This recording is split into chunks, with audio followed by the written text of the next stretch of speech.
Chairman Paul, Ranking Member Peters, and members of the committee, thank you for inviting me here today to discuss the Migrant Protection Protocols, better known as Remain in Mexico, also known as MPP.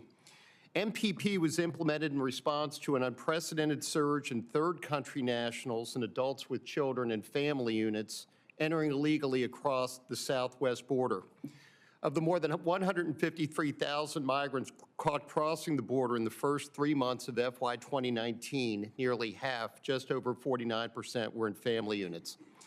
That's an issue for a number of reasons, the most prominent being that, as a bipartisan panel revealed in April 2019, the children in those family units are traumatized and exposed to unconscionable risks during the illegal journey here.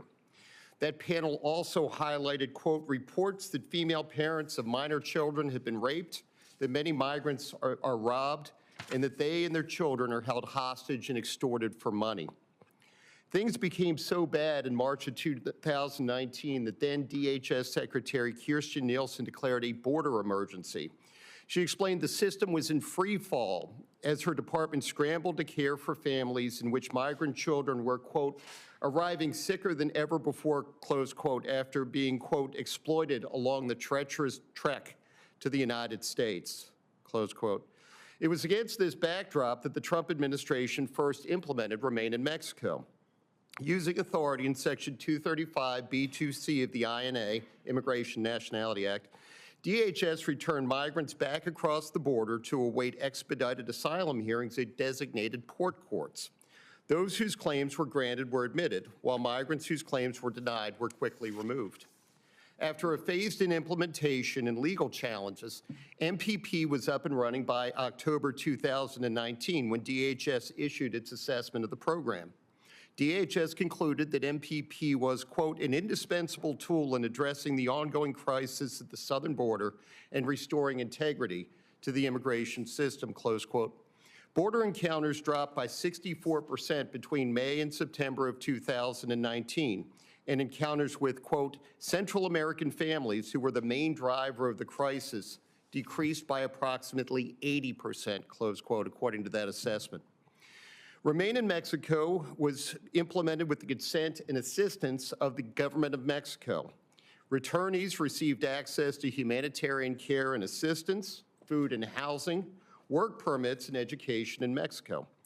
Our State Department funded a $5.5 million project in September 2019 to provide housing in Mexican border cities to approximately 8,000 vulnerable third country asylum seekers and others, as well as $11.9 million in cash-based assistance to migrants to move out of shelters while they were in MPP. The Biden administration suspended and then twice ended MPP, and the impacts of those decisions are being felt throughout U.S. cities and towns to this day. Congress has given DHS 3 deterrents it can use to curb illegal migration to this country. 1, barriers and other infrastructure. 2, criminal prosecution for improper entry under Section 275 of the INA. And 3, detention, which is mandated by statute under Section 235B of the INA for illegal entrants and other inadmissible aliens. Under a 2015 district court decision, however, DHS can't detain children and family units for more than 20 days, and separating families has proven unacceptable. Consequently, adult migrants and smugglers use those children as pawns in an effort to enter and remain here indefinitely. In addition, a recent settlement agreement entered into by the Biden administration bars DHS from prosecuting adults and family units for improper entry with only limited exceptions. Children are a stay out of jail free card. And while barriers impede illegal entry, they can't prevent it. Remain in Mexico under Section 235B2C of the INA is a potential 4th deterrent because it discourages illegal entrants from gaming our humanitarian protections by making bogus or weak asylum claims solely to be released to live and work in the United States for years while their claims are being considered. Asylum claims were expedited under MPP and decisions issued more quickly. Those meriting asylums could thus begin their new lives sooner than if they'd been released. Critics have argued MPP returnees were subject to threats and predation while awaiting their hearings. In terminating MPP in October 2021, DHS Secretary Alejandra Mayorkas admitted it was, quote, possible that such humanitarian challenges could be lessened through the expenditure of significant government resources, close quote.